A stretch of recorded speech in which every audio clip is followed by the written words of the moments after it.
Hello everyone, good morning. আমি Priyanka from Kolkata. আমার চ্যানেলের আরও একটি নতুন ভ্লগে আপনাদের সবাইকে জানাই স্বাগত। রাধে রাধে বন্ধুরা, সবাই কেমন আছেন? আশা করব আপনারা যেই প্রান্ত থেকে দেখছেন সবাই ভালো আছেন এবং সুস্থ আছেন, আর আপনাদের আশীর্বাদে আমরাও ভালো আছি।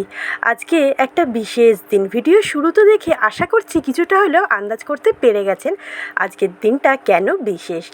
দেখলেন আমাদের গাছের সবেদাটা একটু জানি বড় হয়েছে, আর এদিকে এই বৃষ্টির মধ্যেও অনবরত গাছেরা নিয়ম করে কিন্তু ফুল দিয়ে যাচ্ছে আমার ভগবানের পুজো দেওয়ার জন্য। সকাল সকাল আজকে একটু উঠেছি, ওই যে বললাম একটু বিশেষ দিন, তাই সকালে উঠে বাসি কাজকর্ম কমপ্লিট করে স্নান সেরে জামা কাপড় কেচে ছাদে চলে এসেছি। তবে সকালবেলায় কিন্তু দুপশলা বৃষ্টি হয়েই গেছে, আর প্রত্যেক বছর এই দিনে একটু হলেও বৃষ্টি হবে, কেননা সে জন্মাবার পরেই ঝমঝমিয়ে বৃষ্টি হয়েছিল, তাই তার কাজে বৃষ্টি তো হবেই। হ্যাঁ, ঠিকই ধরেছেন, আজকে আমার বড় মেয়ের জন্মদিন। আপনারা আশীর্বাদ করবেন ও যেন খুব ভালো বড় মনের মানুষ হয় আর সৎ মানুষ হয়, কেন এই পৃথিবীতে ভালো সৎ মানুষের বড়ই অভাব। আজ সে 14য় পা রাখলো। এতদিন হাসি মজা আনন্দ করে জীবনের 14টা বছর কাটিয়ে ফেলেছি, তবে এখন থেকে শুরু হলো জীবনের শ্রেষ্ঠ অধ্যায়। তোমার জীবনের শ্রেষ্ঠ অধ্যায়। তোমার লক্ষ্যে পৌঁছাবার জন্য প্রথম পদক্ষেপের প্রথম সিঁড়ি বেয়ে ওঠার সময়। জীবনের প্রত্যেকটি বাঁকে তোমার জন্য অপেক্ষা করছে কঠিন থেকে কঠোরতম পরীক্ষা, তবে প্রত্যেকটা পরীক্ষা উত্তীর্ণ হয়ে তোমার লক্ষ্যে স্থির থেকে সেই লক্ষ্যকে জয় করতেই কিন্তু হবে। আর হ্যাঁ, যেই সিঁড়ি পেরিয়ে এসছো সেই সিঁড়ির দিকে ভুলেও পেছনে তাকাবে না, পেছনে তাকালেই তুমিও কিন্তু পেছনেই রয়ে যাবে। সামনের লক্ষ্যের দিকে স্থির রেখে প্রত্যেক কটা সিঁড়ি খুব সুন্দরভাবে পেরিয়ে এসে জয়ী হয়ে উঠতে হবে। এই 14 বছরে জানি না তোমাকে কি দিয়েছি বা কি দিতে পেরেছি, তবে জীবনে প্রথম তোমার থেকে মা ডাক শুনে আমি তোমার কাছে কৃতজ্ঞ। কথাটা হয়তো কোনোদিনও বলতে পারিনি, তবে আজকে বলতে পেরে অনেকটা ভার মুক্ত হলাম। এই শুভ দিনে তোমার দীর্ঘায়ু কামনা করি। তো চলুন আপনাদেরকে সঙ্গে নিয়ে সকাল থেকে কী করলাম সেটা শুরু করে ফেলি। অলরেডি যদিও শুরু করে ফেলেছি। প্রথমেই স্নান কমপ্লিট করে ছাদের থেকে নেমে এসে আমি পায়েসটা বসিয়ে দিয়েছি। প্রত্যেক বছর জন্মদিনে আগে পায়েসটা রান্না করি, তারপরে বাকি রান্নাগুলি সারি।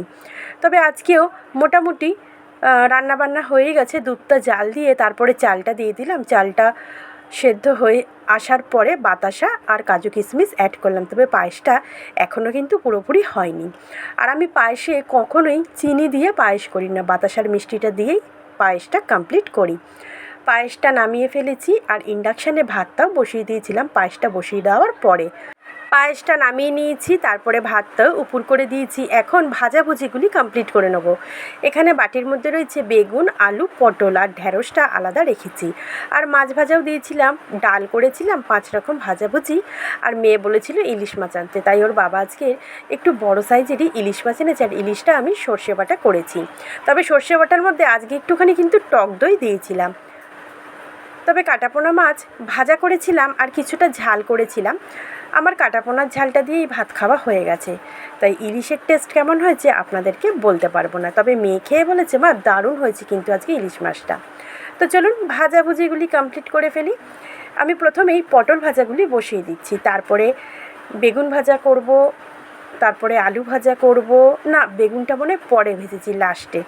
পটল ভাজার পরে আলু ভাজা করেছি, তারপরে ঢ্যাঁড়স করেছি, তারপরে বেগুন ভাজা করেছিলাম। হ্যাঁ, তো পটলগুলি এক এক করে দিয়ে দিলাম। একটু বেশি পরিমাণেই তেল দিয়েছি, তাই ভাজাগুলি সব একক্ষেপে কিন্তু হয়ে গেছে। আর আজকে সেরকম থেকে থেকে মুষলধারায় বৃষ্টি হচ্ছে। সন্ধ্যাবেলা অনেকগুলো বাচ্চাদের নিমন্ত্রণ করেছি, জানি না সন্ধ্যার থেকে যদি বৃষ্টি নামে কি হবে। তবে ভাবতে ভাবতে ভয়েস দিতে বসেছি এখন, আর এদিকে বাইরে মুষলধারায় চলছে ঝমঝমিয়ে বৃষ্টি। হয়তো আপনারা কিছুটা হলেও আমার ভয়েস ওভারের সাথে এই বৃষ্টির আওয়াজ শুনতে পাবেন। বুঝতেই পারছেন কী পরিমাণে বৃষ্টি চলছে। দেখুন এখন আমি কিন্তু ঢ্যাঁড়স ভাজা বসিয়ে দিয়েছি, ঢ্যাঁড়স ভাজা কমপ্লিট করে বেগুন ভাজাও বসিয়ে দিয়েছি। আসলে একটু খেপে খেপে ভাজাগুলি আপনাদেরকে দেখালাম, কেন পুরো ভিডিও করতে গেলে অনেকটা বড় ভিডিও হয়ে যাবে। আর সত্যি কথা বলতে কি, মানে একদম যেটা অনেস্টলি আমার ফোনে অত ক্যাপাসিটি নেই যে আমি ওই প্রথম থেকে মানে অনেকটা বড় ভিডিও আপনাদের সঙ্গে শেয়ার করতে পারবো। তাই আমাকে সকালের রেসিপিগুলি এখন শেয়ার করে ফেললাম, মানে সকালবেলারটা। আর বিকেলবেলার থেকে সন্ধ্যার থেকে কী কী করলাম সেটা আমি কালকের মানে আগামী দিন শেয়ার করব। তো চলুন, ভাজাভুজি কমপ্লিট হয়ে গেল, এবারে মাছ বসিয়ে দেবো। তবে কাটাপোনা মাছের ঝালটা যেরকম আদা জিরে বাটা দিয়ে করি সেরকমই করেছি, ওই জন্য আর সেইটা আনলাম না সামনে। তো চলুন, মাছটা না সর্ষে কাঁচা লঙ্কা বেটে যেরকম মেখে রেখে দিই, কাঁচা সর্ষের তেল লবণ আর হলুদ দিয়ে সেরমভাবেই মেখে রেখে দিয়েছি। এদিকে কড়াইতে কালো জিরে আর চেরা কাঁচা লঙ্কা ফোড়নে দিয়ে আমি মাছগুলি একে একে দিয়ে দেবো। আর কাঁচা লঙ্কাগুলি চিড়ে দিয়েছি, তারপরেও না ভীষণ ফেটে ফেটে উঠছিল। তো একে একে মাছগুলি আমি বসিয়ে দিচ্ছি যেরমভাবে করি। তবে কালকের ভিডিওতে না, মানে পরশু দিনে, আমি কালকের একটু ব্যস্ত ছিলাম দেখে বাড়িতেও ছিলাম না, সেই কারণে কালকের আমি কোনো রকম ভিডিও শেয়ার করতে পারিনি। পরশু দিনে অনেকজন নতুন বন্ধু কিন্তু আমাকে কমেন্ট করেছে, আমি রিপ্লাইও করেছি।